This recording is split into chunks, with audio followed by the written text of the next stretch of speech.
नमस्कार, सत श्री अकाल, आदाब। ये प्यासों की प्रेम सभा है, यहाँ संभल कर आना जी। जो भी आए यहाँ किसी का हो जाए दीवाना जी। हिंदी सिनेमा के गीत संगीत की प्यास रखने वाले प्रेमियों के लिए मैं अन्नू कपूर हाजिर हूँ फिल्मी तराने और अफसानों के इस प्रोग्राम में, जिसका नाम है सुहाना सफर विद अन्नू कपूर, सिर्फ 92.7 बिग एफएम पर।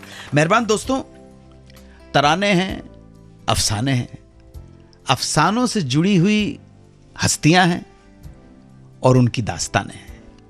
हम हमारे प्रोग्राम में हमेशा किसी हस्ती की चर्चा करते हैं या फिर कोई एक पर्टिकुलर साल ले लेते हैं और उस साल में जो भी हिट फिल्में आई हैं, जो भी इस तरह की फिल्म्स रिलीज हुई हैं जिनके पीछे किस्से कहानियां हैं जो आपका मन बहला सकें, आपका ध्यान आकर्षित कर सकें, ऐसी चीजें हम इस प्रोग्राम में सामने रखने की कोशिश करते हैं। आज आपकी कसम के उस गीत की चर्चा करेंगे कि जब ये गाने की रिकॉर्डिंग का तामझाम लाव लश्कर देखा, वो ज़माना ऐसा था कि जब स्टूडियो में 100 150 म्यूजिशियन स्टूडियो हॉल में एक साथ बैठकर टेक बजाया करते थे।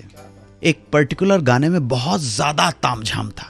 इस गीत में बहुत सारे म्यूजिशियंस का बहुत इस्तेमाल हुआ है और to cut the long story short, J Om ji को जब पता लगा कि यार ये इतने सारे म्यूजिशियन हैं, ये कोरस गा रहा है, 50 कोरस के औरतें हैं, 50 आदमी खड़े हुए हैं, तो उन्हें लगा कि ये गीत ओवर बजट हो जाएगा। एक प्रोड्यूसर मान के चलता है ना कि भाई ये 25,000 में हो जाएगा, लेकिन स्टूडियो में घुसते ही उनको, प्रोड्यूसर को खुशबू आ गई कि ओवर बजट हो जाएगा, खर्चा बढ़ने वाला है। और जब टोटल रिहर्सल जब जे ओम जी ने सुनी तो उन्हें लगा कि मजा नहीं आ रहा है इस गाने के अंदर। अच्छा। हाँ, और जब अपने अकाउंटेंट से पूछा तो कहते जी मेरे हिसाब से तो आज का टोटल जो है रिकॉर्डिंग का 50 लग जाएंगे, 50,000। आप समझ सकते हैं उनका क्या हाल हुआ। तो उन्होंने 2-3 बार ये बात जाके आर.डी. बर्मन को कह दी, यार पंचम 50,000 लग गए यार, मजा नहीं आया। 50,000 लग गए, मजा नहीं आ रहा यार, 50। अच्छा, अब राहुल देव बर्मन अपना रिकॉर्ड कर रहे हैं, अगर प्रोड्यूसर डायरेक्टर ये बोल रहा है तो अपसेट होना लाजमी था। तो आर.डी. बर्मन बहुत अपसेट हो गए। अच्छा, गाने की रिकॉर्डिंग के वक्त राजेश खन्ना भी पहुंचे हुए थे। उन्होंने जब पूछा कि पंचम तू उदास लग रहा है, चक्कर क्या है, कहने लगे यार इतनी बार जेहोम जी बोल चुके, 50,000 लग गए, 50,000 लग गए, 50,000 लग गए, ओवर बजट होगा, मजा भी नहीं आ रहा है। तो एक डिमोरलाइज आदमी हो जाता है। किसी तरह से किशोर कुमार को भनक लग गई इस बात की कि कुछ गड़बड़ है।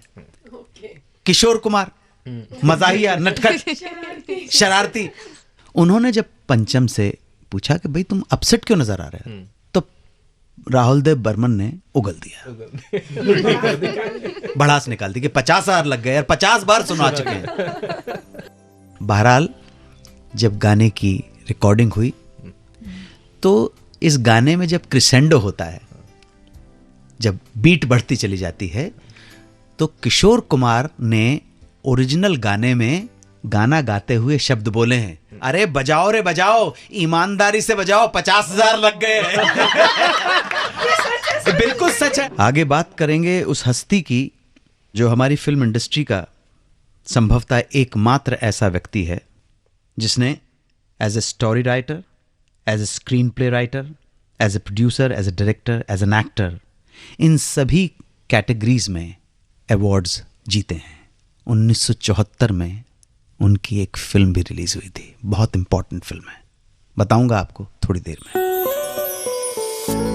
92.7 बिग एफएम पर सुनते रहिए सुहाना सफर विद अन्नू कपूर में 70 के दशक के सुरीले नगमे और उनसे जुड़ी दिलचस्प कहानियां, सिर्फ 92.7 बिग एफएम पर।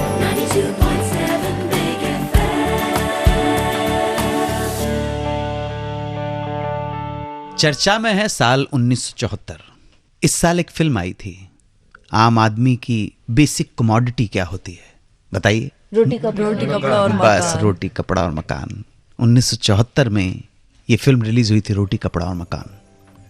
इसको डायरेक्ट प्रोड्यूस किया था मनोज कुमार ने, और मनोज कुमार ही वो शख्सियत हैं जिनको फिल्म मेकिंग की बहुत सारी कैटेगरीज में अवार्ड से नवाजा गया है।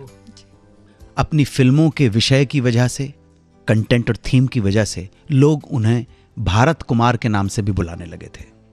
आपने देखा, उपकार से ही वो शुरू हुए। मनोज कुमार की फिल्मों में कहीं ना कहीं देश की समस्या, देश की संस्कृति को उजागर करने वाली बात होती थी। पूरब पश्चिम हो कि शोर हो कि रोटी कपड़ा और मकान हो, लेकिन ये देश प्रेम की भावना आई कहां से, ये मैं आपको बताऊंगा। ये उन दिनों की बात है जब पार्टीशन बस हुआ ही था। जुलूस निकला करते थे, लोग नारे लगाया करते थे, सहगल धिंदोशा शाह नवाज लाल किले से आई आवाज, सहगल धिंदोशा शाह नवाज लाल किले से आई आवाज। पार्टीशन की त्रासदी मनोज कुमार के परिवार ने देखी और मनोज कुमार ने इसे महसूस किया। मनोज कुमार के परिवार के 70-80 आदमी मारे गए। पार्टीशन, बंटवारा हिंदुस्तान का बहुत दुखदाई था।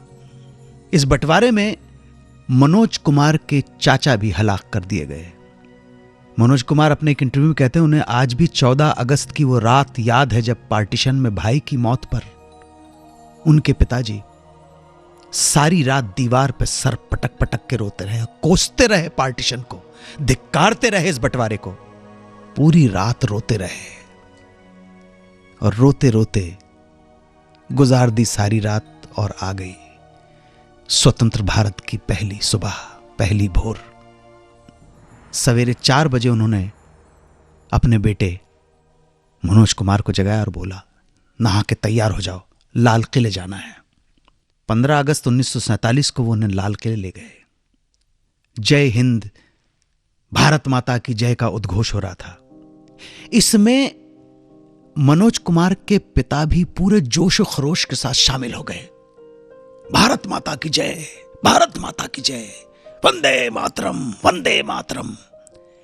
मनोज कुमार यकीन ही नहीं कर पाए कि ये मेरे बाबूजी, मेरे पिताजी जो पूरी रात रोते रहे अपने भाई की मौत पर, धिक्कारते रहे बंटवारे को, वही पंडित जी के भाषण पर इस जोश खरोश के साथ वंदे मातरम, भारत माता की जय चिल्ला रहे हैं। बस यहीं से मनोज कुमार के हृदय में देशभक्ति का बीज अंकुरित हो गया। पिता के जोश की वजह से, अपने कर्तव्य का उनको ध्यान आया। हमारे देश में फिल्म स्टार्स को बहुत मानते हैं, है ना। फिल्म स्टार्स के तो पूजा करते हैं, उनके मंदिर बना देते हैं। इसलिए फिल्म स्टार्स का एक खास मुकाम है। फिल्म स्टार्स हैं, इसलिए फिल्म स्टार्स को अपने देश के लिए हर मोमेंट में कुछ ना कुछ कंट्रीब्यूट करना है। मनोरंजन करते हुए, मैं ऐसा नहीं कह रहा कि आप भाषणबाजी करें, मनोरंजन करते हुए अपनी मातृभूमि के प्रति कुछ ना कुछ योगदान देना बहुत जरूरी है। और जो नहीं देता है वो हो सकता है बहुत बड़ा स्टार हो, लेकिन आने वाली नस्लें, भारत का इतिहास जब लिखा जाएगा तो उसमें उन स्टार्स का जो अपने कृत्यों से, अपने कामों से, उन प्रोड्यूसर डायरेक्टर्स का जो मातृभूमि के और समाज के प्रति योगदान नहीं देते, उनका नाम कालिमा में लिखा जाएगा। लेकिन स्वर्णाक्षरों के अंदर किसी गुरुदत्त का नाम लिखा जाएगा, किसी मनोज कुमार का नाम लिखा जाएगा। आगे हम बात करेंगे उस नौजवान की जो हीरो बनना चाहता था, लेकिन जब उसने अपने घर में ये बात बताई तो पिताजी ने सीने पे बंदूक तान दी। थोड़ी देर में ओहो। 92.7 बिग एफएम पर सुनते रहिए सुहाना सफर विद अन्नू कपूर में 70 के दशक के सुरीले नगमे और उनसे जुड़ी दिलचस्प कहानियां, सिर्फ 92.7 बिग एफएम पर।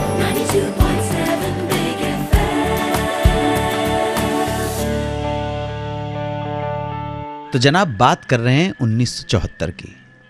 इस साल एक फिल्म रिलीज हुई थी, फिल्म का नाम था हाथ की सफाई। इस फिल्म को डायरेक्ट किया था प्रकाश मेहरा ने और प्रोड्यूस किया था नडियाडवाला साहब, स्टारिंग रणधीर कपूर, हेमा मालिनी, सिमी गरेवाल, रंजीत और बिल्कुल विनोद खन्ना जी। विनोद खन्ना साहब जब 14 साल के थे तब उन्होंने मुगले आजम देखी और देखने के बाद आंखों में हीरो बनने के सपने पलने लगे और बढ़ने लगे। पिताजी बिजनेसमैन थे और जाहिर है कि चाहते थे कि बेटा बिजनेस में जाए। मगर ये हीरो बनने का जो सपना था, हीरो बनने की जो ललक थी, ये कम नहीं हो रही थी। जब भी कभी फिल्म में जाने की या फिल्म का कोई भी जिक्र करते तो बाबूजी या पिताजी, डैडी हमेशा डांटते और कहते पढ़ाई के बाद तुम्हें मेरा बिजनेस संभालना है, फिल्म विल के चक्कर में बिल्कुल नहीं पड़ना है। ये ज़माना बिल्कुल अलग था। अभी तो हमारे पेरेंट्स बहुत टेलीविज़न और फिल्म की वजह से बहुत एनकरेज करने लगे हैं बच्चों को, लेकिन एक ज़माने में भारत में नहीं चाहते थे, मिरासी के नाम से बोलते थे। तो एक दिन विनोद खन्ना साहब ने हिम्मत जुटा के पूरी इंटेंसिटी के साथ बोल ही दिया कि डैडी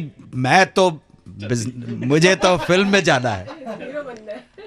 पिता ने मना किया, गर्मा गर्मी हो गई, बहस इतनी आगे बढ़ गई कि विनोद खन्ना के पिता का गुस्सा 7वें आसमान पर पहुंच गया और उन्होंने निकाली बंदूक और विनोद खन्ना के सीने पे तान दी।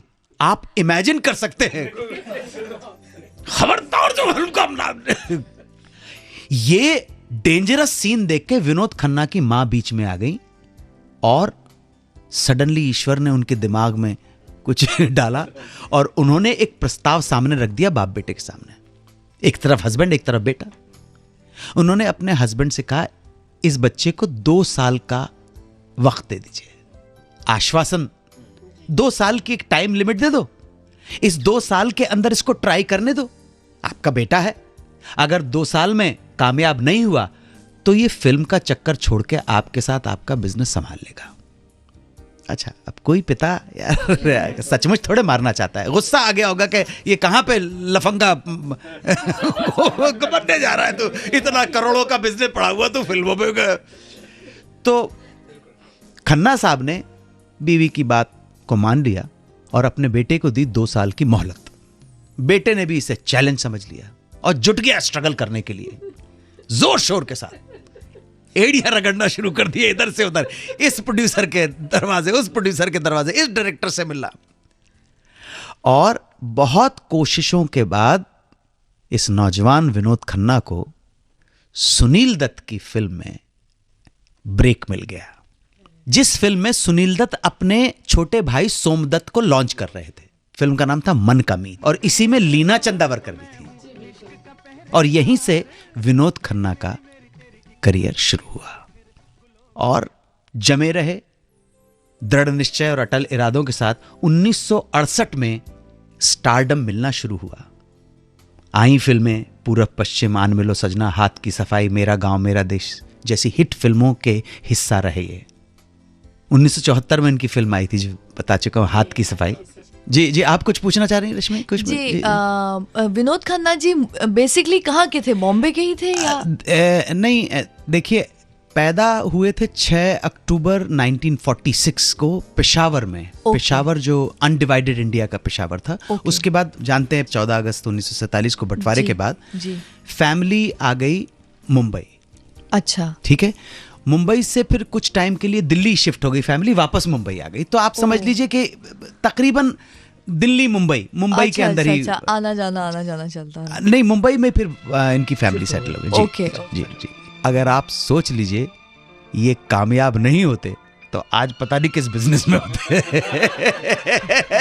ठीक है, पिताजी तो खुश हो गए थे, लेकिन बाद में मुझे पूरी उम्मीद है अपने बेटे को इतना बड़ा स्टार बनता देख के विनोद खन्ना के फादर भी बहुत खुश हुए। यूजुअली आप देखेंगे कि लड़कियां आती हैं फिल्मों में हीरोइन बनने के लिए, अगर बन गई स्टार तो फिर शादी हो जाती है, और नहीं बनी तो शादी हो जाती है।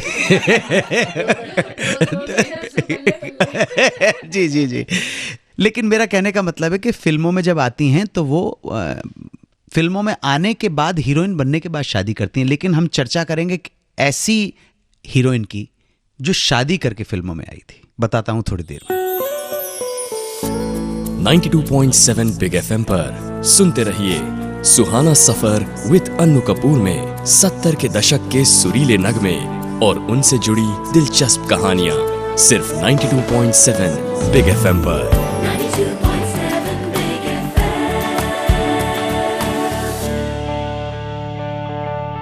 चर्चा हो रही है साल 1974 की। इसी साल एक फिल्म रिलीज हुई, रजनीगंधा, डायरेक्टेड बाय बासु चैटर्जी। ये फिल्म मनु भंडारी की एक कहानी पर आधारित थी जिसका नाम था ये सच है। हुआ यूं कि बासु चटर्जी फिल्म के लिए हीरोइन की तलाश कर रहे थे। उन्हीं दिनों विद्या सिन्हा को मिस बॉम्बे ब्यूटी चुना गया। एक पत्रकार ने उनके इंटरव्यू के साथ विद्या जी की फोटो भी छाप दी। फोटो बहुत ही सिंपल, सादी, मुस्कुराती हुई। उस तस्वीर में विद्या सिन्हा ने 2 चोटियां बनाई हुई थी और यही फोटो बासु चटर्जी ने देख डाली। उन्होंने पता किया विद्या सिन्हा के बारे में और मुलाकात हुई बासुदा की विद्या जी से। विद्या जी से पूछा, आप फिल्म करेंगी मेरे साथ? विद्या ने कहा, दादा काम तो कर लूंगी लेकिन एक्टिंग नहीं आती है। आप ईमानदारी देखिएगा, देखिए, हाँ, काम तो कर लूंगी, एक्टिंग नहीं आती है। ये सेंसिबिलिटी होना बहुत जरूरी है। मेरे प्रोग्राम को जो भी नौजवान सुन रहे हैं जिनके मन में एक्टिंग के कीड़े हैं, ये सेंसिबिलिटी आना बहुत जरूरी है कि तुम्हें सचमुच आता है कि नहीं आता है। जिस दिन ये तुम समझ लोगे तो कामयाबी की तरफ तेजी से बढ़ने लगोगे। तुम्हें समझ में तो आए। तो विद्या सिन्हा की दाद देना चाहूंगा, तारीफ करना चाहूंगा। उन्होंने कहा, दादा काम तो कर लूंगी लेकिन एक्टिंग नहीं आती है। आपको मालूम है बासु चटर्जी ने जवाब क्या दिया? अरे विद्या, तुम एक्टिंग की चिंता मत करो, तुम हां करो। तुम एक्टिंग की चिंता मत करो, तुम तो हां कहो। एक्टिंग तो इंडस्ट्री के बहुत बड़े बड़े स्टार्स तक को नहीं आती है। तुम हां कहो, एक्टिंग में सिखा दूंगा। तो इस तरह से विद्या सिन्हा बासुदा की फिल्म की हीरोइन बन गई। फिल्म चली। इसके बाद विद्या सिन्हा ने राजेश खन्ना, विनोद खन्ना, गिरीश कर्नाड, अशोक कुमार, संजीव कुमार जैसे स्टार्स के साथ काम किया। संजीव जी के साथ, हरि भाई के साथ फिल्में की, तुम्हारे लिए, पति पत्नी और वो वगैरह वगैरह। एक बार संजीव जी अपने फिल्म की शूटिंग मोहन स्टूडियो में कर रहे थे। वहां विद्या सिन्हा भी इनकार फिल्म की शूटिंग कर रही थी। दोनों फिल्में एक ही प्रोड्यूसर की थी। लंच ब्रेक के दौरान हरि भाई को खाना खाने का बहुत शौक था। हरि भाई ने कहा, आ जाओ खाना खा लो। बेहतरीन खाना अच्छा लगता था हरि भाई को। उन्होंने विद्या के सामने एक डिश आगे कर दी। विद्या जी ने पूछा, क्या है? तो कहने लगे, चाइनीज आलू है, खा लो तुम तो। अच्छा, चाइनीज आलू, चाइनीज आलू। खा लिया उन्होंने, अपने मेकअप रूम में चली गई। थोड़ी देर बाद चाय के वक्त दोनों मिले तो हरि भाई ने पूछा, चाइनीज आलू कैसे लगे? तो विद्या जी ने कहा कि ठीक थे लेकिन टेस्ट कुछ अजीब सा था। अच्छा, विद्या सिन्हा वेजिटेरियन थी। संजीव भाई ने कहा, तुम वेजिटेरियन हो ना? हाँ, इसलिए तुमको अजीब लगेगा। ये चाइनीज आलू दरअसल चाइनीज प्रॉन्स थे। ये सुनना था बेचारी विद्या सिन्हा बाथरूम भागी और 15 मिनट तक अपने मुंह में कुल्ले करती रही। अगर आप भी वेजिटेरियन हैं तो चाइनीज आलू जैसी चीजों से बच के रहिएगा, और अगर आप इंडियन हैं तो चाइनीज से बच के रहिएगा। एक डायरेक्टर ने एक हीरोइन को साइन किया। शूटिंग शुरू हुई। शूटिंग के पहले दिन जब वो हीरोइन सेट पे पहुंची, डायरेक्टर ने उसे देखा, ब्लंटली उस हीरोइन के फेस पर ही बोल दिया, मुझे नहीं लगता तुम इस फिल्म की हीरोइन बन सकती हो। ऐसा क्यों हुआ? ये मामला क्या था? वो डायरेक्टर कौन था? कौन थी वो हीरोइन? वो सब थोड़ी देर में। 92.7 बिग एफएम पर सुनते रहिए सुहाना सफर विद अन्नू कपूर में 70 के दशक के सुरीले नगमे और उनसे जुड़ी दिलचस्प कहानियां, सिर्फ 92.7 बिग एफएम पर।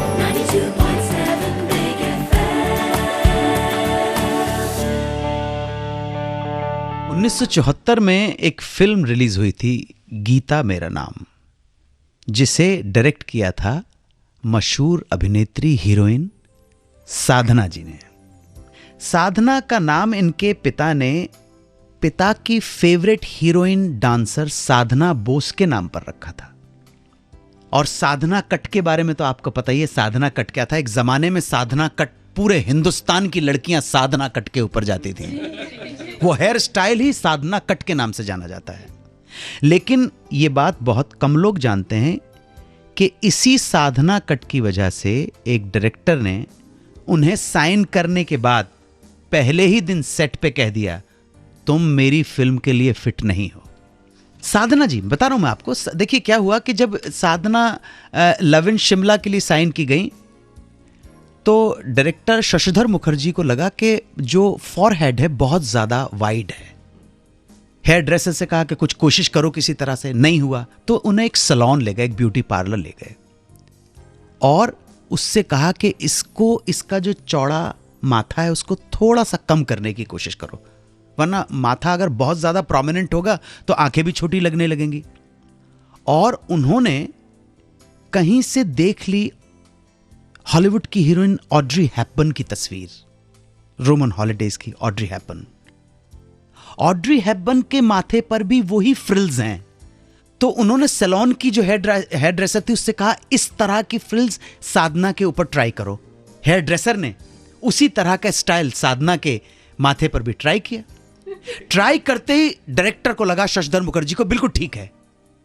साधना को कुछ नहीं मालूम, ये सब डायरेक्टर कर रहा है, डायरेक्टर के इंस्ट्रक्शन पे हो रहा है, वो हेयर ड्रेसर कर रही है। और इसी हेयर स्टाइल के साथ साधना ने शूटिंग करनी शुरू कर दी। मामला एस्टेब्लिश हो गया, फिल्म चल गई, साधना हिट हो गई और साधना के हिट होने के साथ साथ हिट हो गया साधना कट का हेयर स्टाइल। इसी दौरान बिमल रॉय ने साधना को परख के लिए साइन किया। परख का जो फीमेल प्रोटैगनिस्ट है, सीधी सादी लड़की, बिल्कुल total contrast to love in Shimla की साधना से, वो जो साधना कट बालों के साथ। बिमल रॉय की परख की लड़की बहुत ही सीधी सिंपल सादी सी लड़की। बिमल रॉय की फिल्म साइन करने वाली बात जब शशिधर मुखर्जी को पता चली तो वो साधना से नाराज हो गए। उन्होंने ये भी कहा कि तुमने मुझसे पूछे बिना फिल्म कैसे साइन कर ली, मैं तो तुम्हें लॉन्च कर रहा हूं, ये बिमल रॉय बीच में कैसे आ गए। साधना ने समझाया और कहा कि भाई बिमल रॉय वाली फिल्म मेरी नेक्स्ट रिलीज होगी, ये मैं आपको विश्वास दिलाती हूं। मामला सेटल हो गया। अब वो वक्त आया जब परख की शूटिंग के लिए साधना को पहुंचना था, तो उसी साधना कट के साथ जब बिमल रॉय, ग्रेट बिमल रॉय के सेट पर, जिस पे उनको सीधी सिंपल सादी लड़की का रोल करना है, जब साधना पहुंची तो बिमल रॉय देख के हैरान हो गए। उन्होंने कहा, व्हाट इज दिस, तुम तो इतनी ग्लैमरस लग रही हो, तुम बिल्कुल फिट नहीं हो मेरी फिल्म के रोल के लिए, मुझे अपनी फिल्म के लिए एक सिंपल लड़की चाहिए। साधना जी हैरान हो गई कि जिस फिल्म के लिए उन्होंने शशिधर मुखर्जी को इतना समझाया, उसी फिल्म का डायरेक्टर शूटिंग के पहले दिन ये कर रहा है। उन्हें कुछ समझ में नहीं आ रहा था कि क्या हो रहा है, बिमलदा को क्या जवाब दें। खैर थोड़ी देर में मामला सुलट गया। पूछा प्रॉब्लम क्या है, तब बिमलदा ने कहा ये तुम्हारा साधना स्टाइल जो कट है वो तुम्हें ग्लैमर लुक दे रहा है, मुझे सीधी सादी लड़की चाहिए। साधना ने अपनी हेयर ड्रेसर के साथ मिलकर उस साधना कट जो फ्रिल्स थे उनको ऊपर किया, स्प्रे लगाया, बांधा, क्लिप लगाया और पूरे बाल पीछे कर लिए, माथे पे लगा ली टिक्की। साधना बन गई एक भारत की सीधी सिंपल लड़की। साधना जी कहती हैं कि जब मुझे मॉडर्न ग्लैमरस रोल करना होता था तो मैं शशिधर मुखर्जी के स्टाइल से चलती थी और साधना कर, और जब मुझे सीधी सिंपल लड़की का रोल करना होता था तो बिमल रॉय के स्टाइल पे चलती थी। सुहाना सफर विद अन्नू कपूर में आज चर्चा की हमने उन फिल्मों की जो रिलीज हुई थी साल 1974 में। 1974 में तो बहुत सारी फिल्में रिलीज हुई, इनमें से कुछ फिल्मों का लेखा जोखा थोड़ी देर में प्रस्तुत करूंगा। आप सुनते रहें Suhana Safar with Annu Kapoor. 92.7 Big FM पर सुनते रहिए सुहाना सफर विद अन्नू कपूर में 70 के दशक के सुरीले नगमे और उनसे जुड़ी दिलचस्प कहानियां, सिर्फ 92.7 बिग एफएम पर।